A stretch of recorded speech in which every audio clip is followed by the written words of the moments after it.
Hello, everyone. Dr. Hassan Tohid here once again with a very important session today, a live session with the students. And I will have to share the link with you all. So just give me a second and we can begin.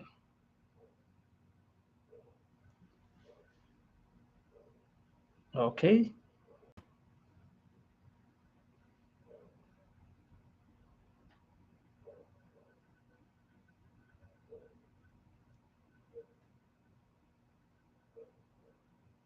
Hopefully, I will see all of you really, really soon.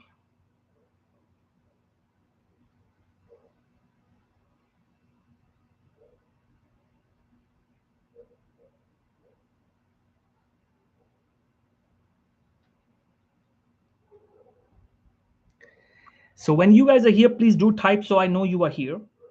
Okay. And then we will start when we have enough people.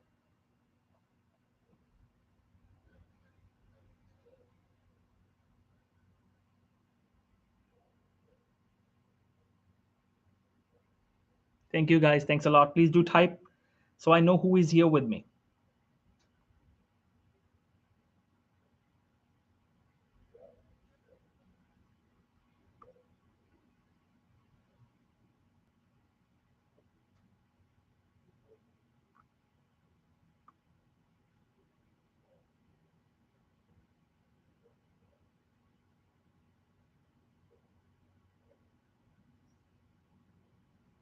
Thank you guys. Thanks a lot. Can you all hear me? Can you all hear me?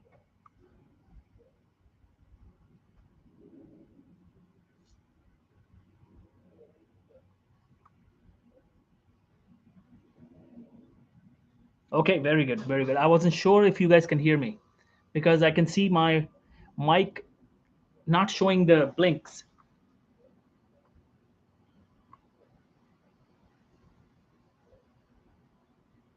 Okay, just give me a couple of minutes, okay? I want to make sure that I have everyone here.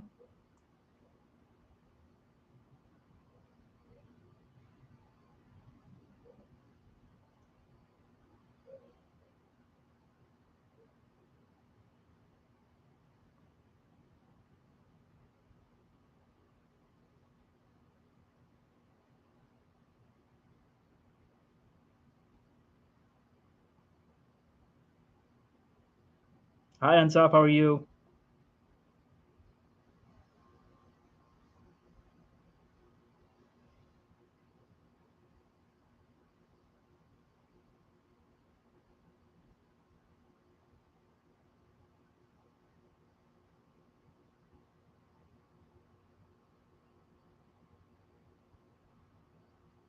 Okay, everyone is all set. Please do bring a piece of paper and a diary, a notebook, something like that, and a pen because we are going to discuss so many important things today.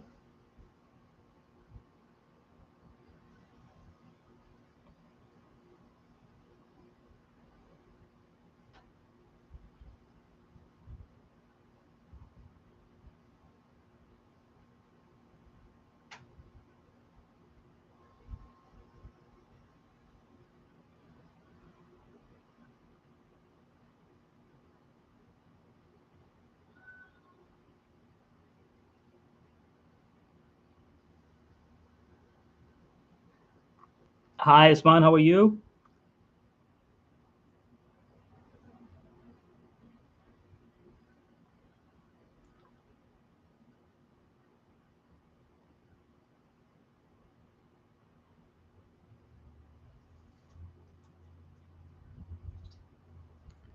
So I can see people are joining, and this is very good, very because this is a very important session. Today we are going to talk about not only just research, not only just publication, we are going to talk about the match process so that you guys know some things that not everyone knows. Yes, and I mean it.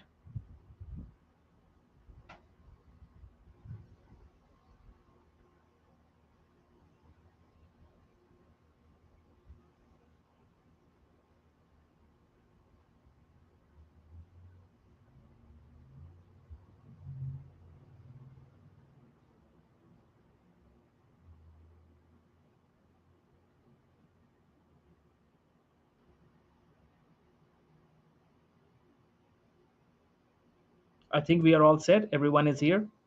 Enough people are here. We can start now.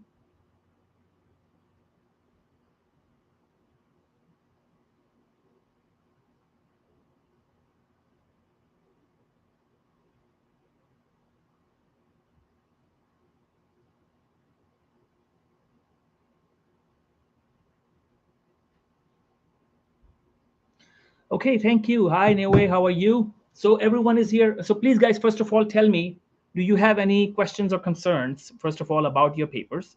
Please do type, and we will cover all of those questions today. Thank you. Thank you.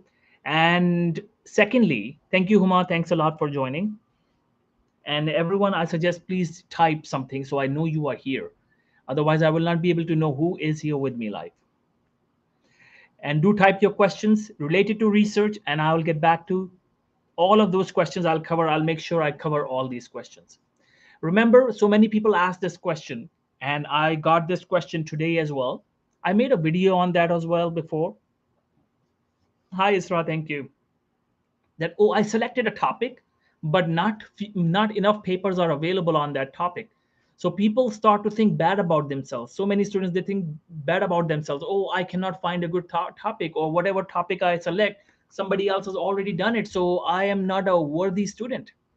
This is a usual feeling anyone can feel when you select a topic after so much of brainstorming and you find that there are no papers available, or there are very few papers available. Then you start to feel bad about yourself. So let's solve this issue. Everyone, please draw a line on the center of the page.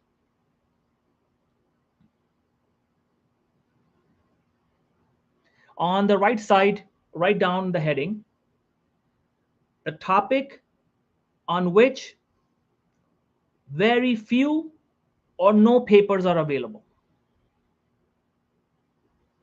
The topic on which very few or no papers are available. That is your first heading on the right side. On the left side, write down the opposite. The topic on which a lot of papers or enough papers are available. So there are two possibilities, right? There are two possibilities. Either you have papers, either you have enough papers or a lot of papers, or you don't have any papers at all, or you have very few papers, right? These are the two possibilities. Hi, Blessing, long time. How are you? And Salaluddin, thank you. Thank you for joining. Rohit, thank you. I'm glad so many people have joined today. And guys, first of all, I want a vote. I want a vote. Do you think I should do a live question answer session every week, or I should do it every couple of weeks, or once a month? Because I don't want the students to get burnout with my sessions, and I don't want students to lose value of my session. They say, "Oh, he's there every week." Couple of weeks, okay. That's what I was thinking too. Couple of weeks is better, because then people will value the session, and I will have new things to talk about.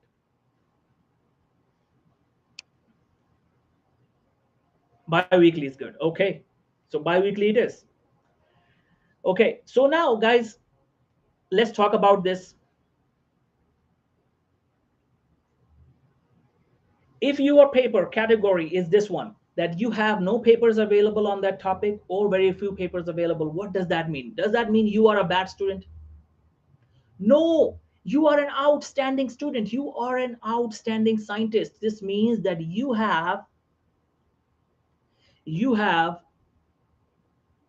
done what very few people in the world do. It means that you have found a topic that is a perfect fit for a clinical trial. Listen to me once again. If you have found a topic on which there are no papers that are available, or very few papers, like 3 or 4 papers available in last 10 years or last 5 years, don't get depressed. Don't think that you are a bad scientist. You are actually way ahead of everyone else. You are way ahead of the crowd. That means you have selected a topic on which a clinical trial should be done, or an observational study should be done. Anything in the lab should be done. So what do we call that kind of study? That needs a proper study. Empirical study. So if very few papers are available or not many papers are available, that means it is a good topic for an empirical study.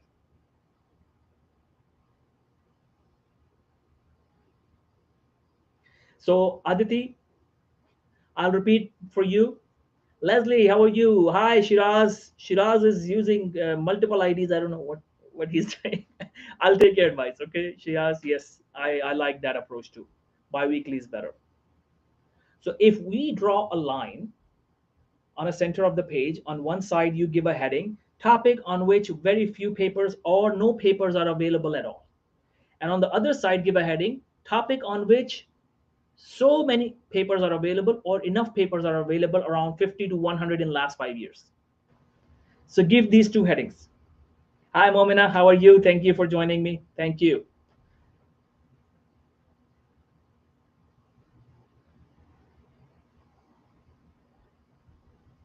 So everyone is clear about this? Newe, very good question. I will get back to you right in a few moments. Okay, just stay with me.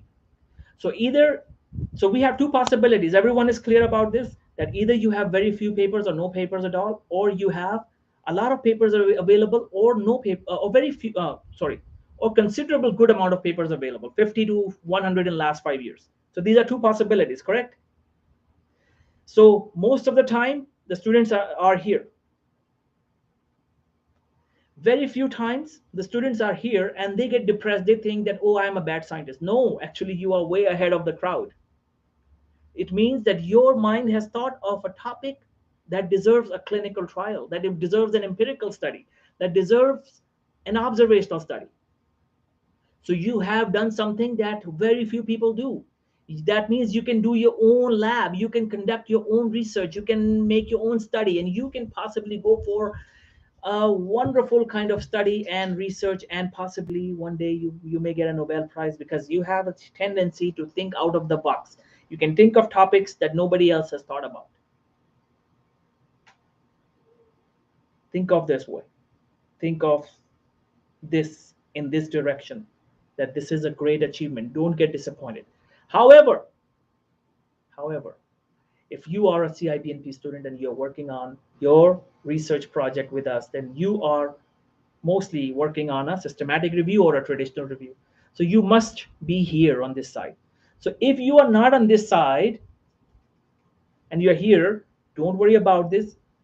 Write this topic down, save it on in your computer and on a notebook, diary, a journal, so that you will have this as one of the goals in the future, that when you become, you're done with your residency and your fellowship and you have your own lab one day when you are a professor, then you can conduct a clinical trial on this topic. You can conduct a clinical trial on this topic.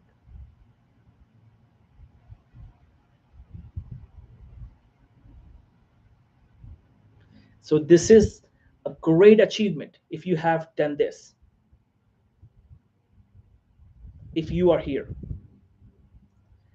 it will not be helpful for CIBNP project, but in the future it will help you. So save this if nobody has done anything on this topic before, and you will use that 10 years down the line, 5 years down the line for a clinical trial, because it definitely needs clinical trials because no studies are available. But if you're here, that's wonderful. That means you have a topic that can be written.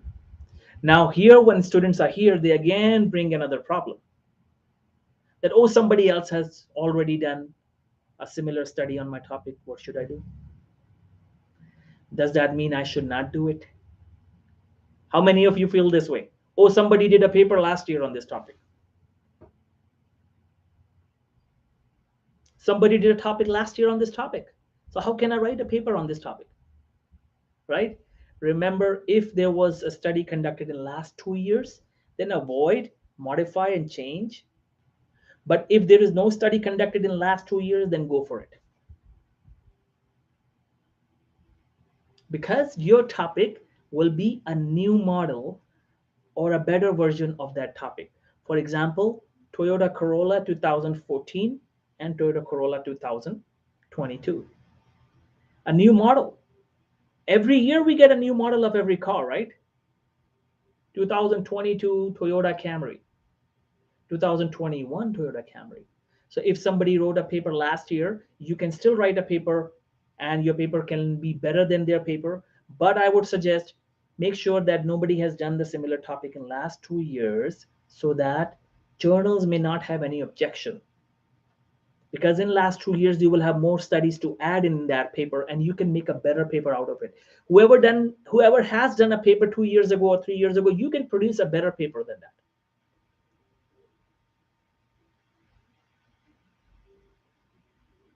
Okay, now Navy, I'm coming to your question. How do we pick peer reviewers? Do you provide? Yes, we have a peer reviewer list. Hold on, let me send it to you right now.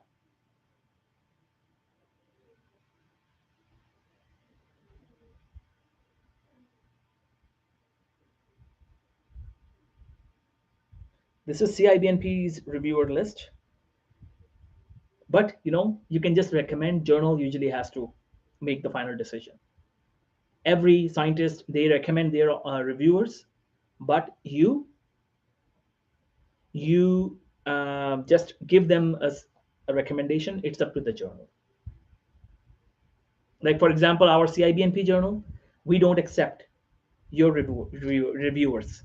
We will not accept authors sending us the reviewers names. Every journal has a different rule. We wanted to keep our peer review process a little strict. But I know many journals, they accept your reviewers. They will accept like one or two of your reviewers, and the rest of them will be theirs. So it's up to you. Okay.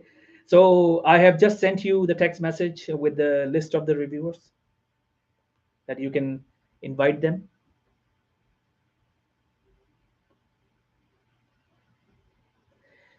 The reason I am against authors inviting reviewers from the list of the friends they know or the classmates is it can produce bias. That if your friend already knows that this is your paper, the review should be blind. The reviewer and the authors, they should not know each other, or the journal just keeps it blind. They don't let the reviewer know who is the author, and they don't let the author know who was the reviewer. That should be the ideal thing, in my opinion. Okay, so a question is 10 papers a good number, or should we aim for 12 to 20? Of course, the more the better. Of course, more the better. There's no question about it. Of course, 10 is a huge number. You are way ahead of the crowd. You're way ahead of an average candidate. But of course, if you have 12 to 20, 15 papers, then why not? Who is going to compete with you? You're going to be one of the rarest candidates, and they will remember you when they see your application. And by the way, do you guys know we have a Cibnp journal? We have our journal, and our journal will publish paper in September before your math season. So you can write a short opinion article and publish it, a short letter to the editor, short opinion article, a commentary. Just write it and send it to us, and we will publish it. Just make sure there is no plagiarism, because if plagiarism is found, you will be permanently banned from using that journal. And it's free of cost for our students. Cibnp journal is absolutely free of cost for our students, and it's an American journal.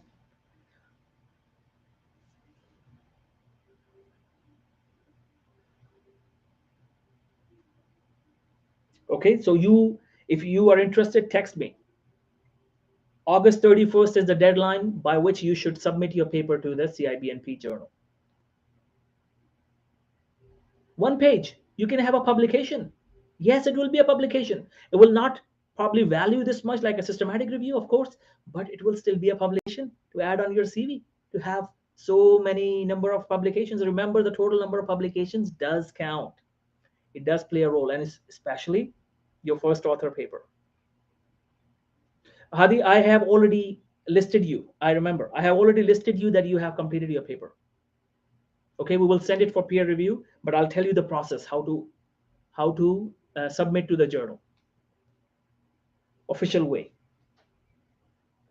Because now it's the second edition, so we are making the rules a little stricter to keep the standard. Okay, and now another was, what if we are still undecided on a research topic? It means that you haven't decided what you're passionate about. You should be passionate about what you're working on.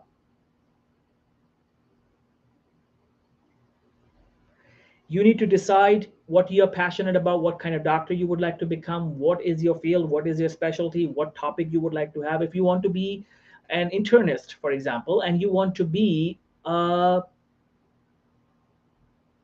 GI specialist, for example, then you have so many topics to think from.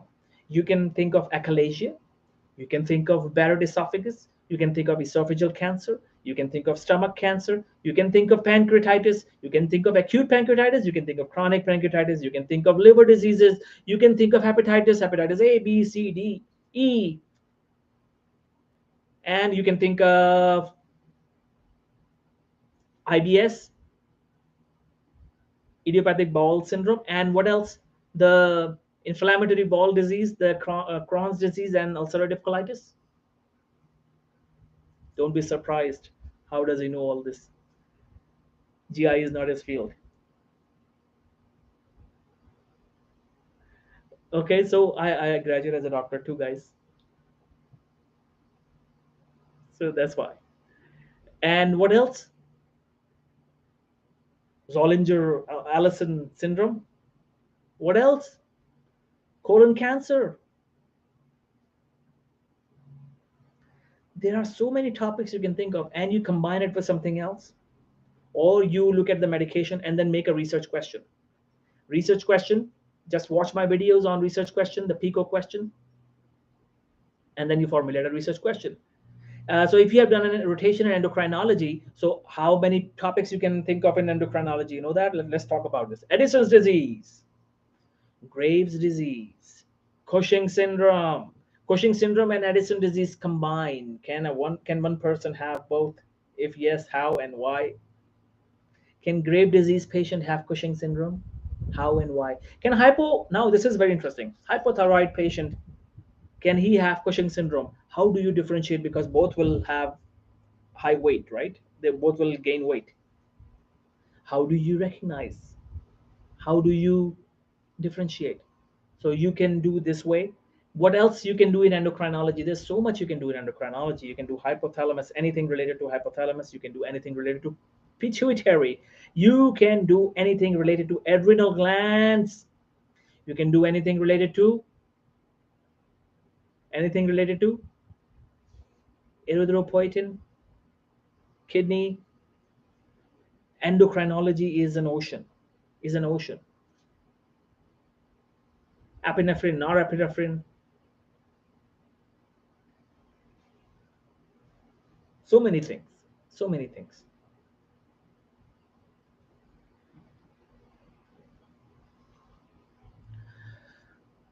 Okay, so what is the deadline for submission to Cibnp journal? August 31st, so that we can have the review process done and the publishing process done in next 15 days.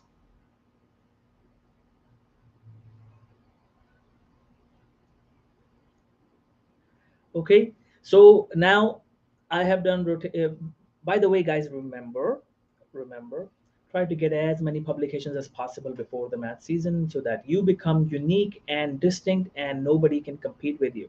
Now the question is, does impact factor count? Absolutely, impact factor counts, but it depends, because residency directors are experienced people. They know that you are new graduates, you don't have an opportunity always to publish in the top tier journal or the journals with higher impact factor. They know this. So that's why the importance of your topic and the value your topic is bringing counts. My paper published in a lower tier journal produced better results than the journal paper that was published in a better journal, because the topic was high in demand. So you are more important, your topic is more important, what you are saying is more important than the impact factor of the journal. Impact factor simply means that the journal has become popular. That's it. But what if a journal is popular but somebody produces a paper that doesn't get cited more, or doesn't get read a lot?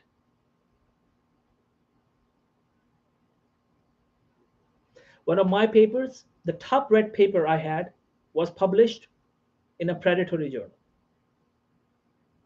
We didn't know it was a predatory journal. We submitted it. That became my top read paper. Viral. So much of recognition, so much of praise because of that paper. Because the topic was really interesting.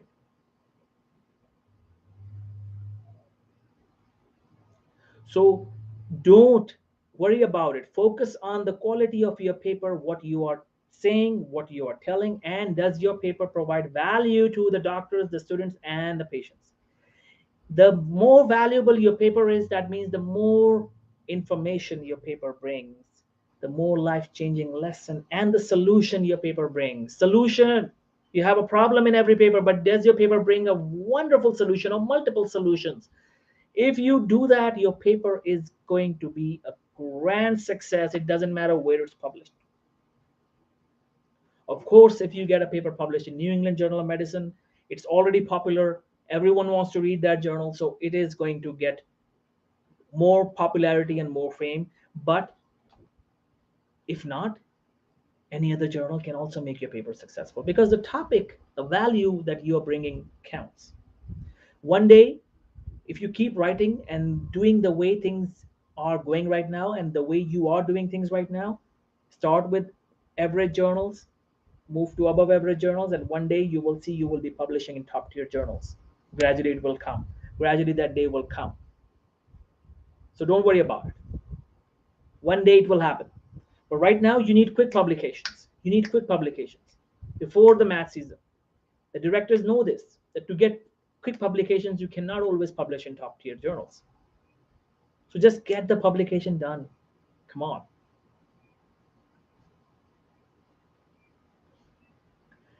Okay, so when is the deadline for submission to CIBNP journal? I already answered that one, August 31st. Any other requirements for CIBNP journal? Just MLA style and no plagiarism. Plagiarism will be taken very seriously, and uh, 1 to 2 pages. And any topic related to issues of IMGs, problems of doctors, anything like that will be appreciated, will be our preference. But if you want to write a paper on any disease that you like, any illness that you like, any medication you like, any treatment you like, any surgical procedure you like, most welcome. Go ahead and do that. But as I said, our journal's name is Journal for International Medical Graduates. So the preference will be, of course, given to the papers that are related to IMG issues first. They will be our first priority to publish. Okay, what else can we? I won't say that will be our first priority to publish. How do I say that? I love to see papers related to that topic, but if it's a disease related topic, that's fine as well. That's fine as well. Okay, let me rephrase it. That's fine as well. Try to write a paper related to doctors' issues, doctors' problems the IMGs face in India, or problems IMGs face in Pakistan, problems IMGs face in Bangladesh, or problems young doctors face while getting their house job or their internship, whatever you call in your country, or the salary problems of doctors.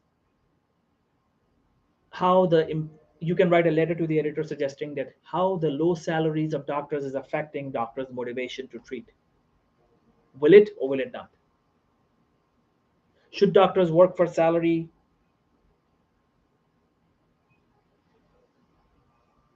or they should work for service? Because if you do service, money will run after you. And that's what the whole philosophy of whole life is, that you should decide to serve people, serve your patients, serve everyone you meet, serve every relationship, serve everyone in your life. And you will see, when you decide to serve, money will run after you, because money is the result of service. We think that, oh, when I will be rich one day, then I'll do my service to mankind, I will become like Mother Teresa one day. And but I want to first become rich and then I can distribute and serve. No, the world is not designed this way. First, you put the woods, then you get the fire. So, first you serve, and then the money will come to you.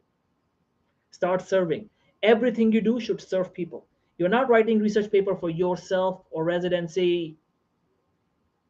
Residency and your name will become popular, and residency will be achieved if you don't focus on that. Yes, if you focus on service in your paper. Listen to my words again. If you focus on service, that I want people to be benefited from my paper, I want doctors or students or patients to be benefited from my paper, success will run after you. Fame will run after you. Respect, recognition, and money will run after you. Most IMGs, they write paper. Oh, I want to write paper so that I can get residency match and I can impress residency directors. You're focusing on the wrong side. This will happen. This is a result. The cause is service. So how many wonderful points and solutions your paper is giving? That's it. The more solutions, the more points your paper will bring,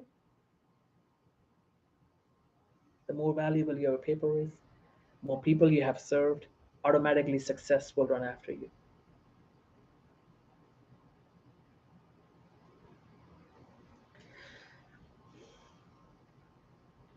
Okay, so I would like to know when new session of Be a Published Author program starts. This weekend. This weekend.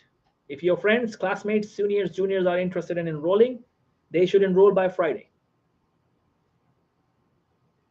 And as long as you get admission before the math season, you can mention that on your profile. It will be counted as a good thing for your profile. Is a journal being PubMed indexed more important than the impact factor? Uh, Usually, journals that are PubMed indexed, they have impact factor 99% of the time. Impact factor goes hand in hand. But if there is a journal that doesn't have impact factor but PubMed indexed, go for it. If it publishes really fast, for example, Curious, go for it because it's PubMed. As I said, people want to see if you have a publication, if you have a publication in a renowned indexing, and and how powerful is your topic and how valuable your topic is, how your paper will serve people. That's what residency directors want to see. Is your paper useful? Is your paper really useful? It's just a waste of time. You just got publication just because you wanted to add number of publications on your profile. They say, okay, he's a selfish guy. We don't want this guy. But if your paper is bringing solution, this shows that you have served people. So even if you publish in a journal that is not on PubMed and does not have impact factor, it will give you some value and respect in the eyes of people. Of course, but most people are impressed with a journal that is in PubMed and that has a high impact factor. There's no question about it. So one day you all start doing it, but right now you don't have time. PubMed and a journal with higher impact factor, 2, 3 plus. That should be your goal. After you are done with this training, that's what you should strive for.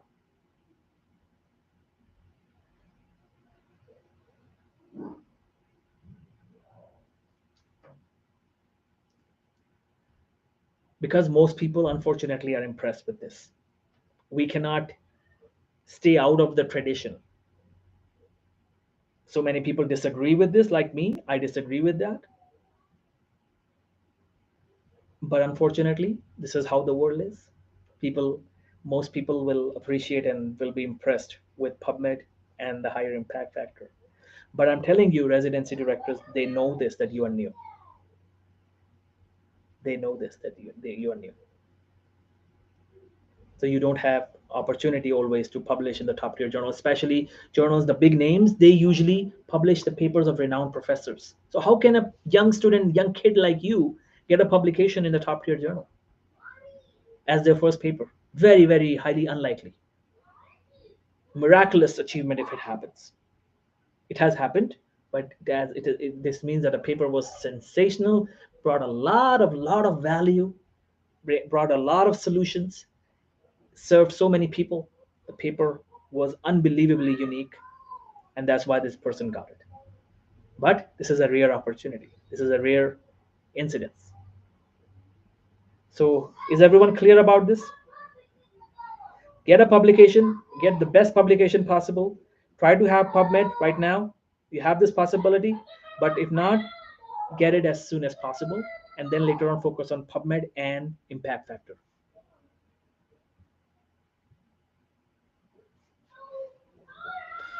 Is the journal PubMed index more important than the impact factor? Both come together, as I answered. But Curious has a strange situation that they are on PubMed, but they don't have an official impact factor. So I would still go for it. If I were you, I would go for it because they publish really fast, and I'll get my PubMed publication before the match. Okay, how can I exit the perfectionism trap with writing my journal, my article? This perfectionism is also why I have been delaying my CK exam. Perfectionism is the killer. People who run after perfectionism or who are perfectionists, they never achieve anything. Remember, there is no perfectionism. Nothing is perfect. Only one thing in the world is perfect. You know what is that? Nature, God. If you believe in God, if you do not believe in God, you call him nature. Only the higher power, God, is perfect. Nothing else in this world is perfect. So, what we are supposed to do is that we set a deadline and we do our best under that deadline. That's it. Because everything has room for improvement. Everyone, everything, every piece of writing, every movie, every TV show, everything has room for improvement. You can never have anything perfect in this world. Perfectionism is a disaster. It doesn't let you achieve anything, doesn't let you finish anything, and that's why people who are perfectionists, they never achieve anything. Do your best under the deadline. That's it. Next time, try to do better than that. Next time, try to do better than that. Next time, try to do better than that. After hundreds of papers, you will realize that even your 150th paper or 200 paper is not perfect either.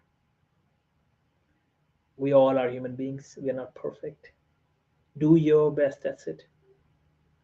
Run after excellence, not perfectionism. Try to do your excellent job. That's it.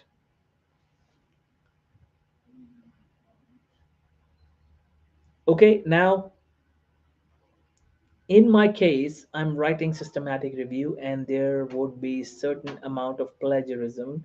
What percent of plagiarism? Less than 10% is forgiven. The Cibnp rule.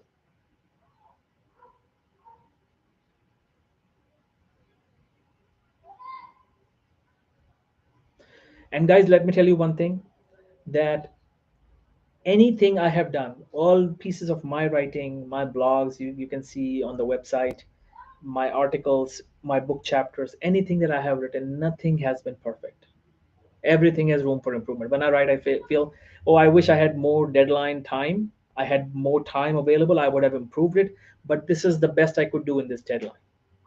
Deadline is the most important thing. Otherwise, you never complete anything.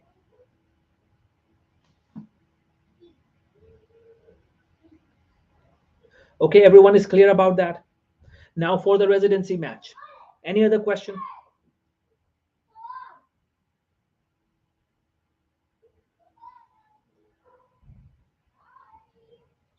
Samna Salim, if I try to explain the whole review process, literature review process, this session will take a lot of time. Watch my other videos and learn during the classes. Okay, so now the students who are applying for residency match this year or the Canadian match. So let me give you an example, guys. This is very important. This cell phone cover, although it's broken, right? You may see it. It's broken. If I try to sell this, just the cover, can you copy paste your question again, Isra? I'll try to answer. So, guys, this cover, how much will that be in the market if I sell it? I'm giving you a life changing lesson for rest of your life. I gave this lesson to so many students and it changed their whole life. Some of them became legends in their fields, renowned in their field. One of the students, I mentioned that to him, he is doing wonders in the UK. Another student in the US, he is editing of a new book with me. He's a new editor because he raised his value this much that now he can be an editor of a book. Okay, so what lesson I'm going to provide to you today? You see this cell phone cover, this is a broken cover. If I go in the market and sell it, how much will it be? How much will I make if I sell it? Anyone can tell me any amount?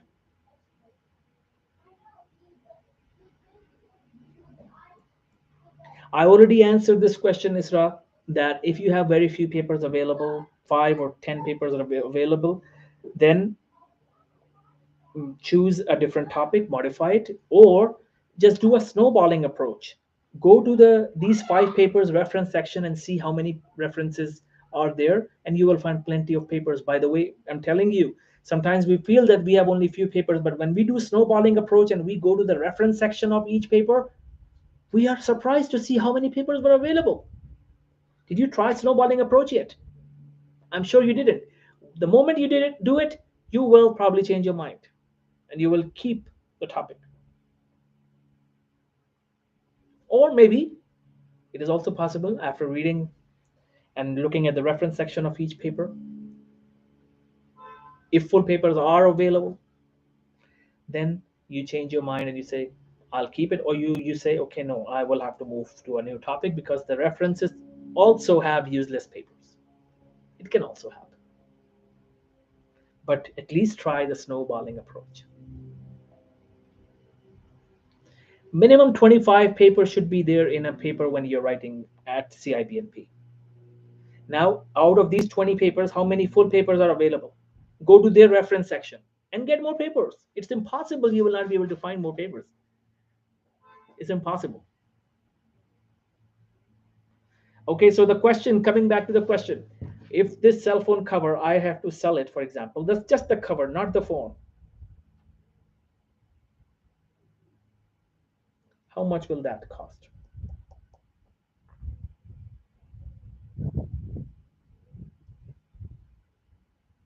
$5? Maybe that's a lot of number. $1, $2, maybe even for free, people will not take it, right?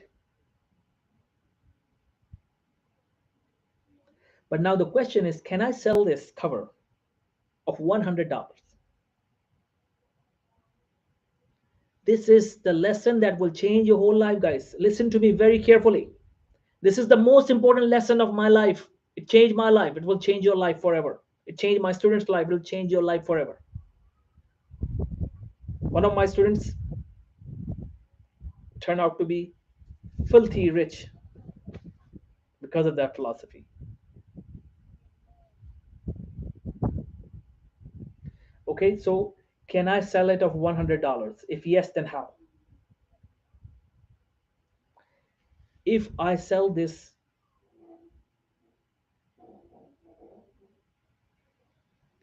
very good, Maria, you got it.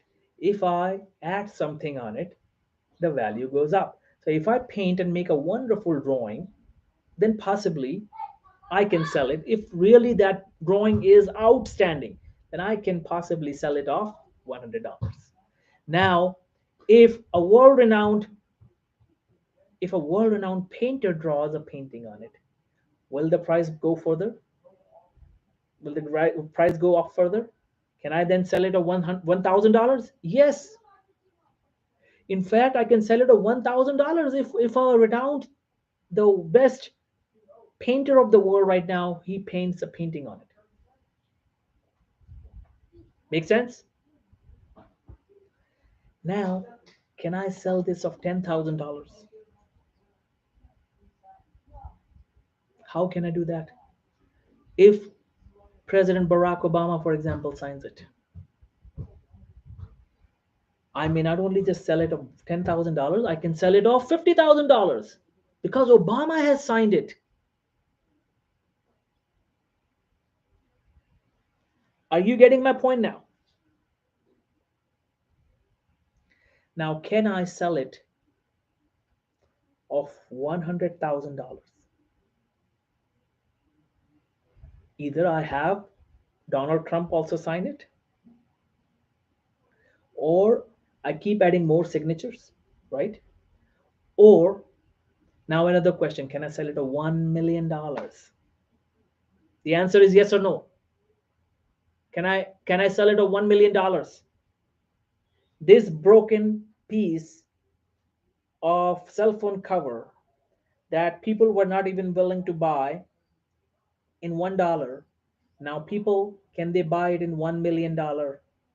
Yes. How? If I not only just have autographs, but I also add some diamonds in it. I add some gold plating and I add diamonds on it. Does it make sense? Everyone is clear about this? Now, this philosophy is going to change your life.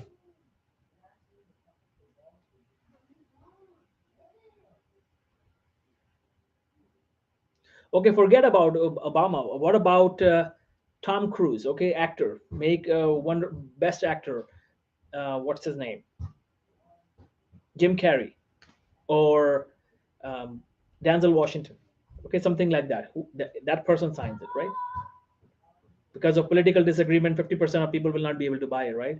So use some legendary figure that nobody disagrees upon, Nelson Mandela. Okay, so now $1 million, can I sell it of $2 million?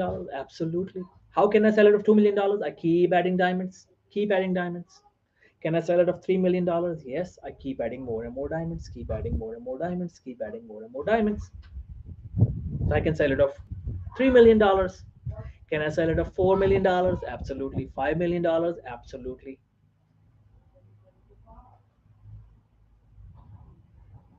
So now the question is, now answer in yes or no, everyone, please. Is there any limit the price can go up? Yes or no? Is there a limit or it's unlimited?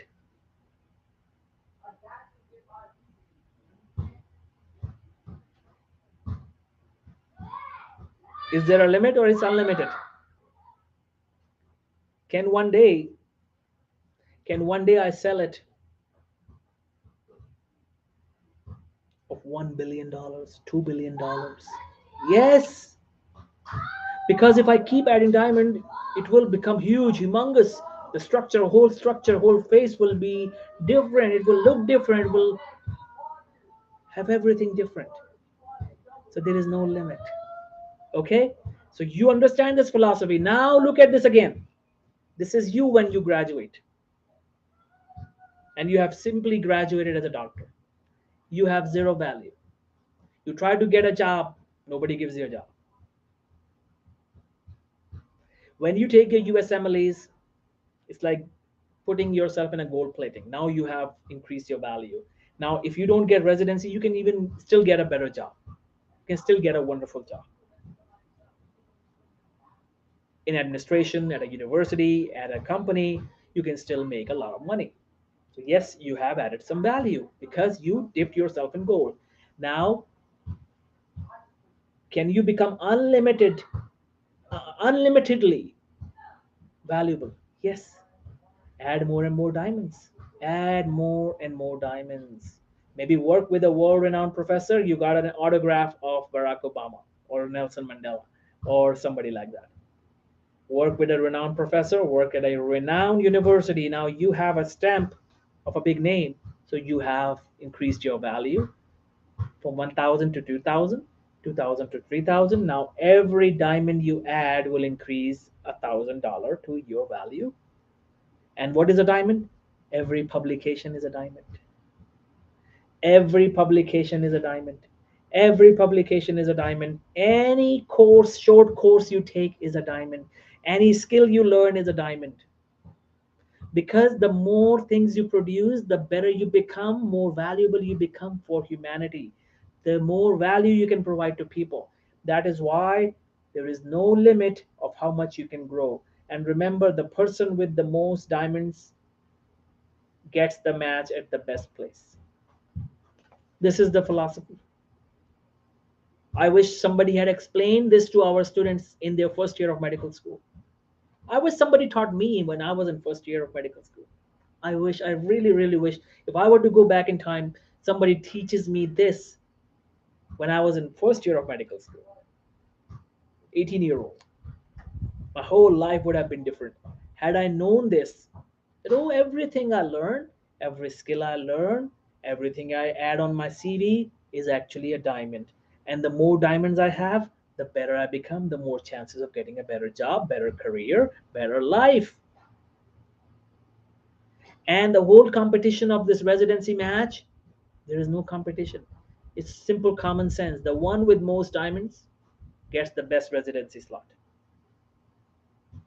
The one with least diamonds doesn't get anything. And that person who doesn't have any diamonds doesn't get anything. What does he say? Oh, people get mad because they knew people, they have relatives. Oh, he knew the residency director, his father knew the residency director. They keep blaming other people. They don't even realize that this person, anyone who matched, had diamonds. The one who matched at the top program had the highest number of diamonds. Second top program, second number of diamonds. Third top program, third number of diamonds.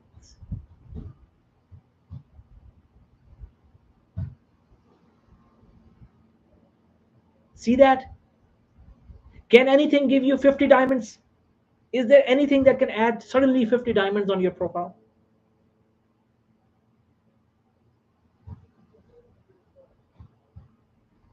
Tell me,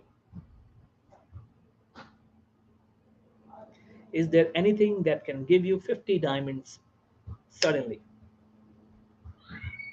Anyone? Any guess? Please type. Please type. Let's see if anyone can guess.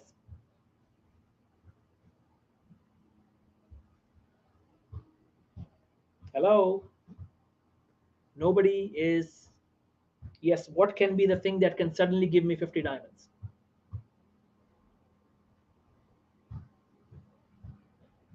An extra degree, master's, PhD. If you're applying for psychiatry, get a psychology master, PhD, and see the magic. How on earth you will not be matched? Get 20, 30, 50 publications in psychology, psychiatry, neurology, neuroscience combined, mixed, brain related, or ideally just on one topic, schizophrenia, 50 papers. Taking step three would, I would say, like 20 diamonds. Absolutely narrow. Step three, 20 diamonds. A publication in New England Journal, 25 diamonds.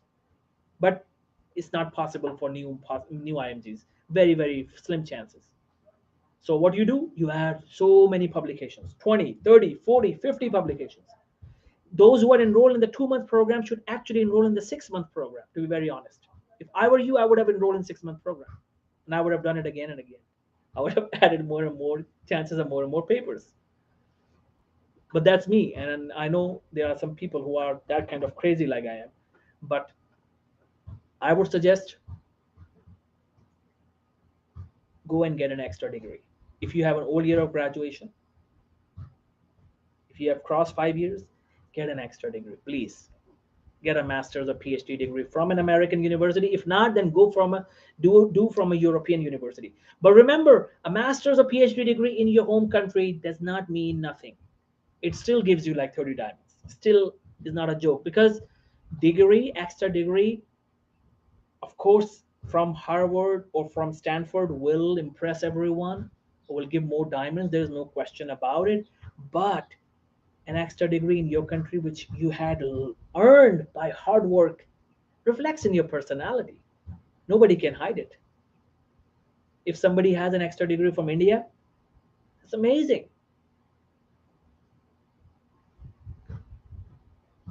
It will be lesser in comparison to Harvard, of course, in the eyes of the directors. But if you have more knowledge than a Harvard graduate, it will be reflected in your personality. You will be able to show that in the interviews. Your confidence level will show that in the interview. You will be looking into the eyes of the residency director with confidence. The eyes tell The confidence in the eyes tell this person knows something that others don't. What kind of extra degree? MPH, Masters in Public Administration, MBA, Health Informatics, ideally for psychiatry candidates who are applying for psychiatry match, Health Informatics and Psychology. And if you want to do specialized masters in your field, family medicine, dermatology, neurology, go and do that online through European universities. European universities are well accepted in the US. Not many people know this, but European universities are well respected in the US. And they're very economical and they're 100% online. German and French universities are extremely economic and extremely economic. Probably $500 a year. $500 a year. Something like that.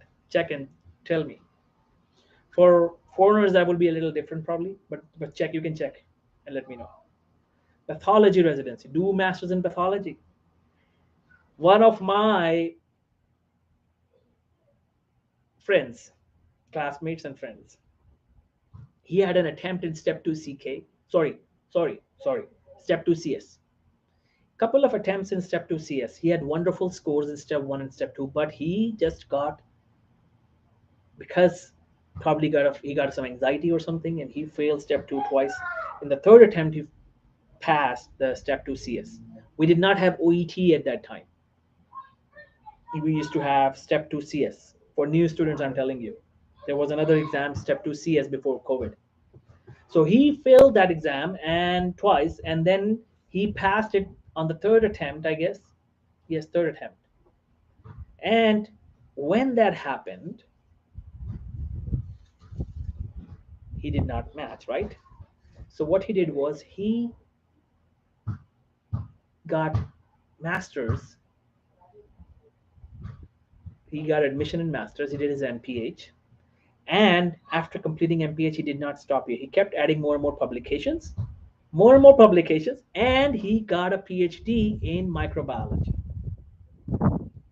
He got admission in microbiology, PhD, and he did it. And after 10, 11 years, 10 11 years of graduation, he had this much of graduation gap, attempts in CS, he applied for pathology, residency, and guess what? He got interview call from where? Harvard and University of Pennsylvania. UP.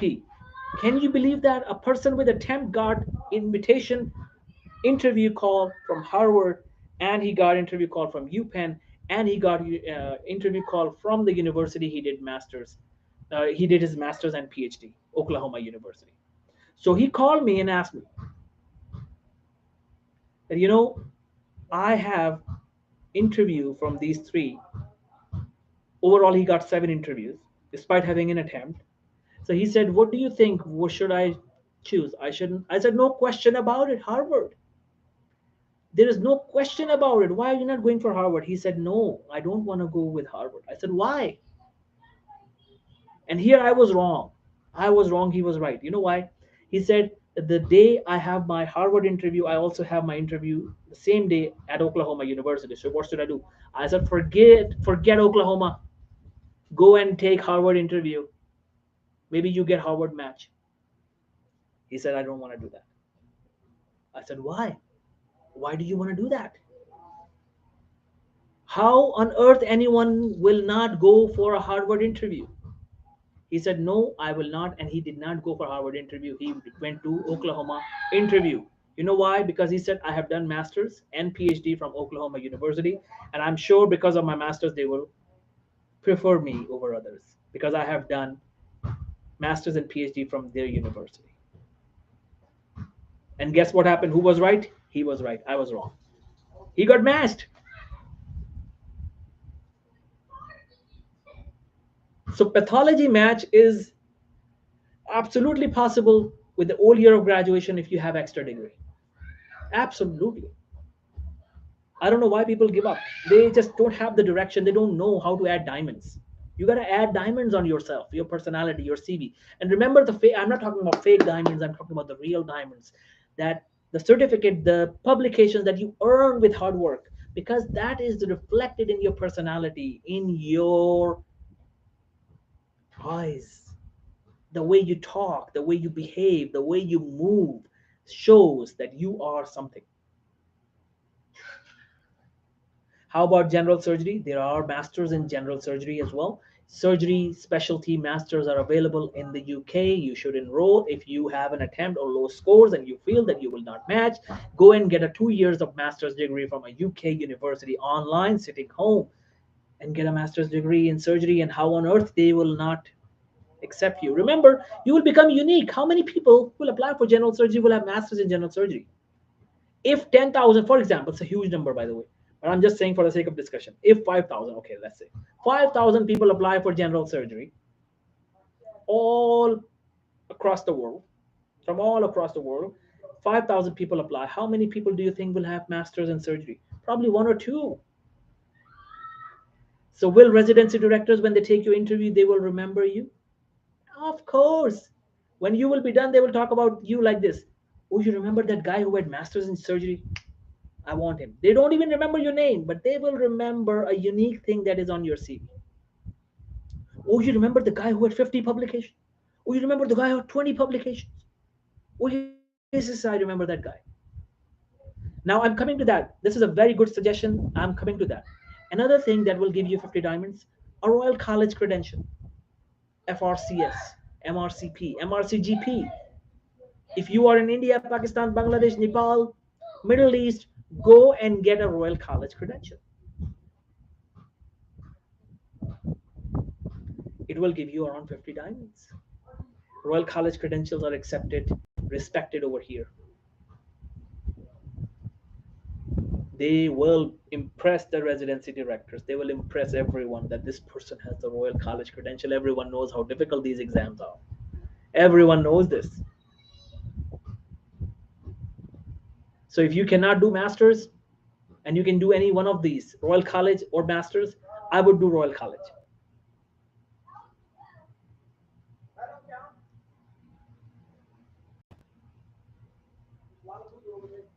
See that, guys? This is the philosophy of getting successful in life. FCP. Please, everyone, tell Hadi about the Royal College credential: MRCP, MRCGP, MRCS for surgical candidates, MRC Psych for psychiatry, MRC for gynae and ops.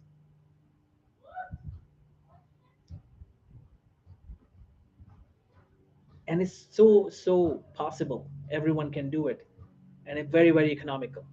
MRC exam is very tough, but very economical in comparison to a master's degree.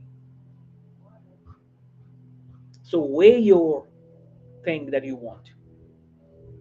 So the only reason you are struggling and you're not matching for so many years, if you have been trying for so many years, because you are not adding enough value on yourself.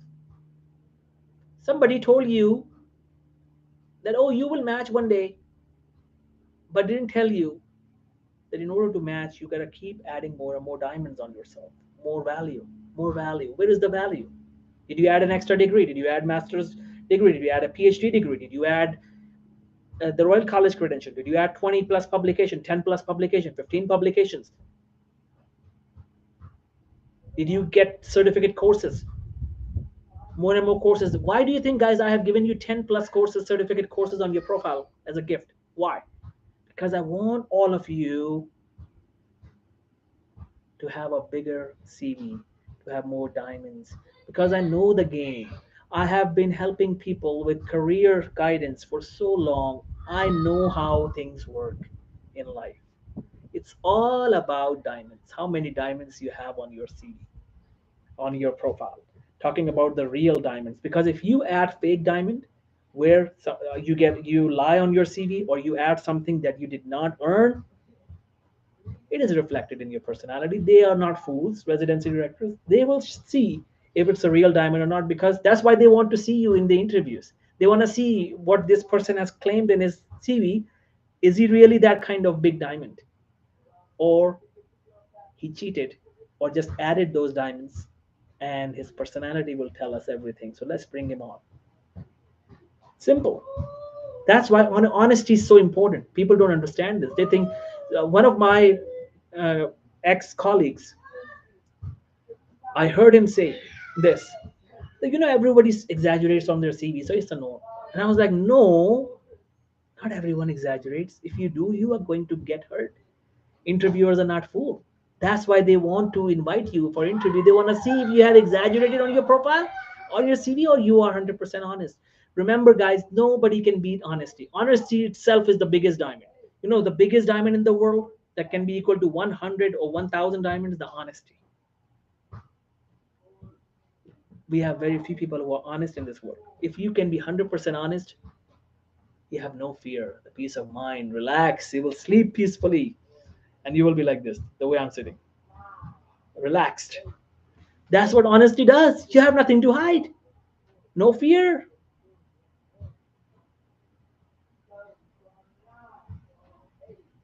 No fear. Fear comes in when we lie.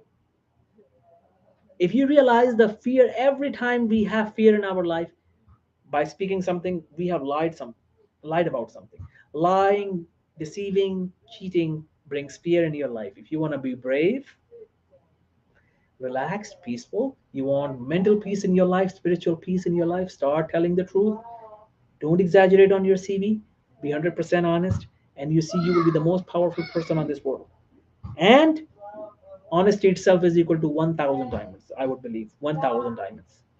If I have an honest person who has told me everything truth, and I have a person who has thousands of diamonds, and he's valued of millions of dollars because of his diamonds. He has 50 publications. Now let me give you an example. A person with 50 publications, extra PhD degree, and wonderful scores 250 plus, and this person has scores 230s, only 4 or 5 publications, but he has told me everything honestly. His CV has reflected everything honestly, and this person had some exaggerations on his CV. And during the interview, I also noticed that he is exaggerating a little bit. Because of my experience, I can tell. So if he does that, who will I hire? I'll hire this one, because honesty has given him thousands of diamonds, and he's way ahead of this person. Which certificate I talked about? Any certificate course, wherever you find, get it. Research related, medicine related. You can find medicine related courses on Udemy. Let me tell you guys, I keep adding diamonds even at this age and this stage of my career. I keep adding diamonds. You see that Udemy app? This U. This is Udemy. See that? And on Udemy, if you go to search, you type medicine here. If you type medicine, see how many medicine related courses are there. And so economical. $12, $15, $11.99. Herbal medication, but it is still medicine. Doctor of Neuropathic Medicine Advanced Diploma, $11.99. You are just missing your life. I don't know why you have been watching TV and watching TV shows while you should have been watching these things and adding more values on your profile, adding more value on your CV. And by the way, remember, even if you learn a new skill and you learn new thing and you attend a webinar, seminar, something like that, if you do that, you learn something and it reflects in your personality. The diamonds sometimes are not visible on CV, but they are visible on your profile. The reason I'm so confident and the way I speak so well is because I have so many diamonds. The diamonds that you see on my CV, they are nothing in comparison to the diamonds that I have added on my life, on my personality, that you cannot see, because I listen to lectures every day. I take courses without getting certificates. That's why I am what I am.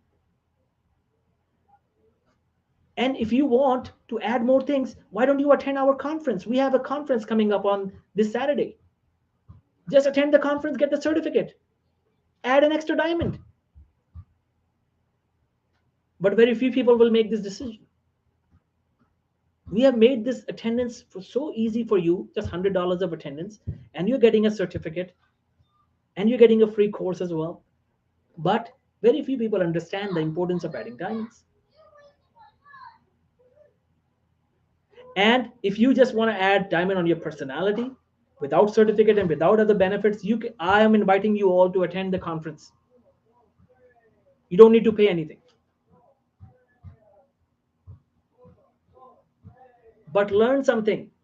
The the the time the the moment you learn something, it is reflected in your personality. Your personality changes. Even if you just want to attend the conference for free without certificate, without the extra course, I welcome you all so that you can learn. It will improve your listening skills. It will, of course, it's an extra added value, and your confidence level will go up. So it will be an extra value. I'm inviting you for free. But if you want to add that diamond on your CV as well, then pay the course fee and get it. The conference fee. The conference is in 5 days: Wednesday, Thursday, Friday, 3 days. Oh my God, today's Tuesday. So the Saturday conference is on Saturday, the 27th. Only 3 days left. Wow, I thought we have 5 days left. Time is flying. So conference is in 3 days. So I'm asking you guys that if you really want to add diamonds on it, on your profile, attend the conference fully. If you want to also add diamonds on your CV, if you just want to add diamonds on your personality, attend it for free. If you are interested in enrolling, text me right now. We don't have time. And conference poster presentation, 10 diamonds suddenly, because that poster is going to be published in Cibnp journal too. And you still have time. Even if you enroll today, you can write a poster in one day. I can help you with that. So think about it. What do you want to do in your life? What do you want to do in your future?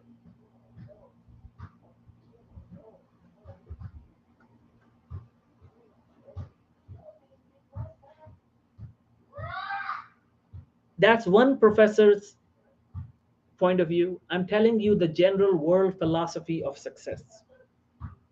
Keep adding as many things as possible. That's it. Not every professor will like you. Not everyone will dislike you. You only need one yes. That one yes will easily happen if you keep adding more and more things.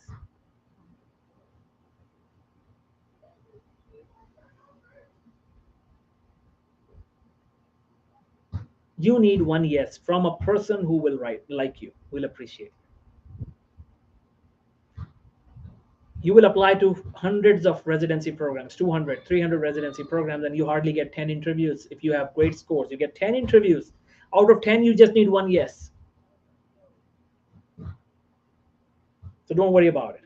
Don't worry about the what one person thinks.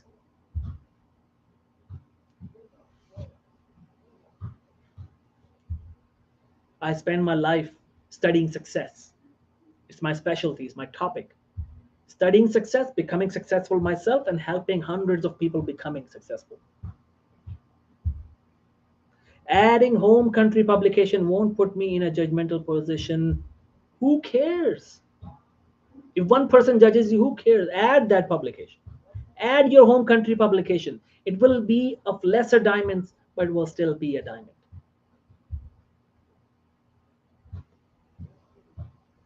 Don't listen to people who are telling you it will not be accepted. Anything you do or have done, you mention that on your CV. Everything is a diamond. Some things are one diamond, some things are two diamonds, some things are 10 diamonds. So this publication may not give you 10 diamonds, but at least one diamond, or maybe a gold plate. So stop listening to negative people. Listen to positive people who will tell you all the reasons why you can match. Keep adding more and more stuff. Keep learning more and more skills. Improve your speaking skills, because that's the most important thing that they will see in the residency interview. Improve your listening skills. The most important thing, most important, even more important than speaking, is the listening skills. Do you cut off the residency director when he was talking? You're gone. Give them the respect. Listen to them. They are there for a reason, taking your interview because they have so many diamonds on their personality. So listen to them when they're talking. Don't cut them off. When they finish the sentence, then speak. And if you're not sure they are done or not, you say, "Can I ask something?"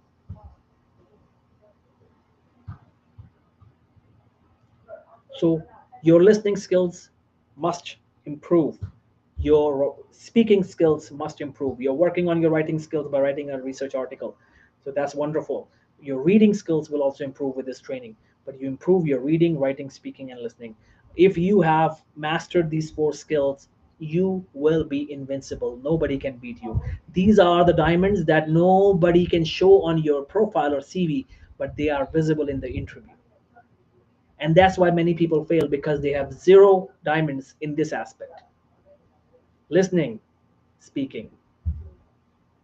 They have zero diamonds when it comes to these four things,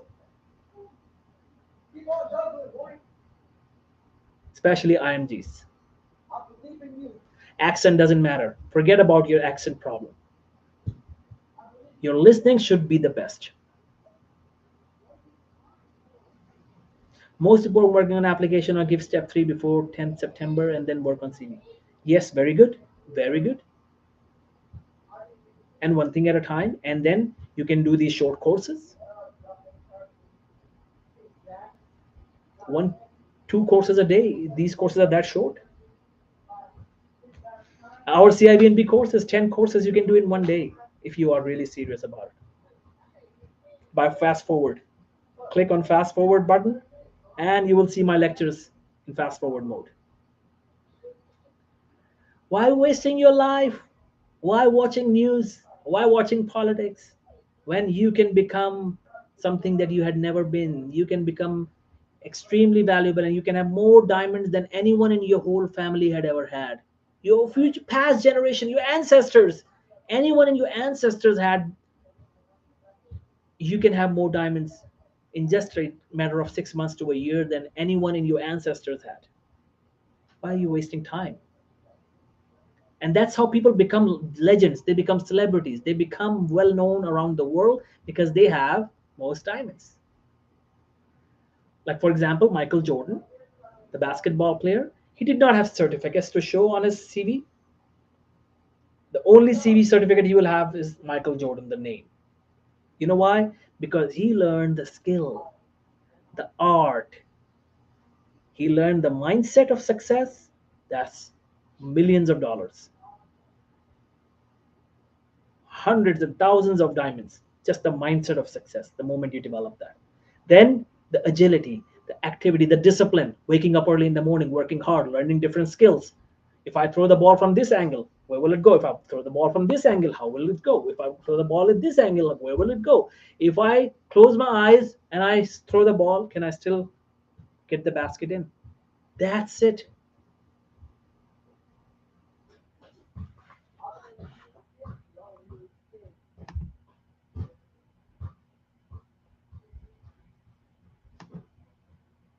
Hold on, let's block this scammer or the spammer. How do I block him?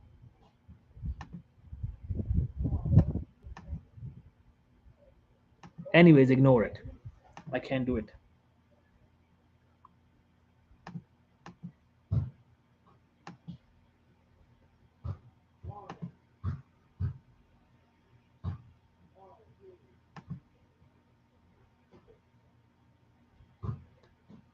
Okay. So, anyways, so everyone is clear about this, that Michael Jordan does not have the CV to show, or Beckham, the football player, the soccer player, Beckham, or Muhammad Ali. They did not have the diamonds to show on CV because they have trillions and trillions of diamonds that they acquired from the skills that they learned. They worked hard. Every skill they learned, like from if I throw my ball from one angle, angle 1 degree, will I be able? Do you understand that these legends they practice like this? Thousands of hours just practicing 1 degree, 2 degree. If I'm standing here and the ball is given to me, Every time I should hit the basket. If I'm here, I should hit the basket. If I'm here, I should hit the basket. If I'm here, I should hit the basket. All day long. So every time he's learning a skill on every angle, he's adding a diamond. So that's why sportsmen become popular. They become famous. They become successful because they add so many diamonds.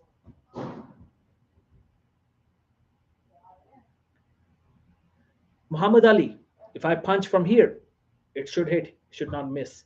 If the opponent hits me from here, I know how to defend myself. If he hits me here, I know how to defend myself. He hits me here, I know how to defend myself. He has acquired these skills. Every skill he has learned is equal to hundreds of diamonds. So never ever think that sportsmen are popular because of no reason. No, they worked their whole life just to learn one skill and then multiple skills, two skills, three skills, four skills, like a cricket player for Indian students.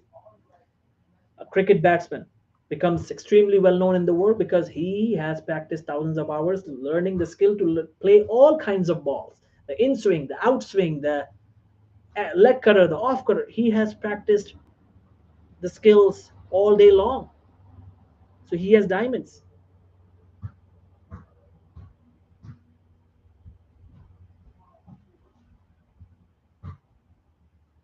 So I hope you understand the point that in any field, it doesn't matter what field you belong to, anytime you learn a new skill, you add a diamond. Just like sportsmen keep adding more and more diamonds by learning to play from every degree, every angle, every height. The cricket batsman learns to play every kind of ball, the spin, the swing, the leg break, the off break, the leg spin, the off spin. I can't even recall. So many things. So everything he's learning is a skill. So same thing with you. Consider yourself as a sportsman. You got to learn the skill of speaking. You got to learn the skill of listening. You got to learn the skill of writing. You got to learn the skill of reading. You got to learn the skill of interview taking. You got to learn the skill of publishing. You got to learn the skill of writing research papers. The more skills you learn, your skills should be more than what you have mentioned on your CV. The unseen diamonds on the CV are way more valuable because they are visible in the interview. So that's how you become successful, guys. Success is a science. Success doesn't just happen. Success happens just. What did I say? I learned this lesson from a wise man. Success does not just happen, it happens just. It means life does not give us what we like or we want or what we want. Life always gives us what we deserve. So be deserving. Life will give justice to you. Life will do justice to you. It will be just. Life is just. JUST just means justice. Life will be just. So the person who matches at the top residency slot, he had the most diamonds. That's how the nature works. The person who did not match had lesser diamonds than those who matched. Sometimes it could be bad luck, but how it's a bad luck?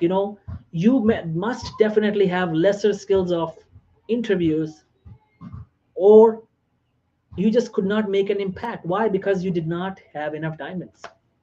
Otherwise, they would not have forgotten you. Another skill for next year, what you can do if you want to apply next year, learn Spanish. If you are in the US and you don't know Spanish, you are missing a great deal. If you have Spanish, if you know Spanish, you are adding 50 diamonds right away.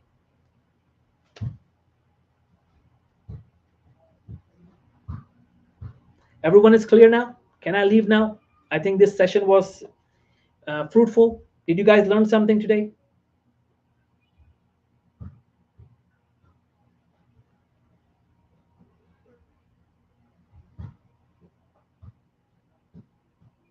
Anyone has any question before I leave?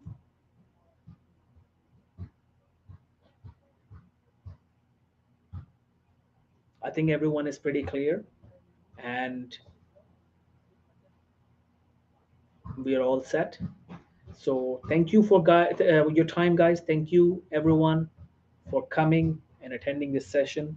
And what I have mentioned, please promise to yourself that you will apply that knowledge and skill in your life.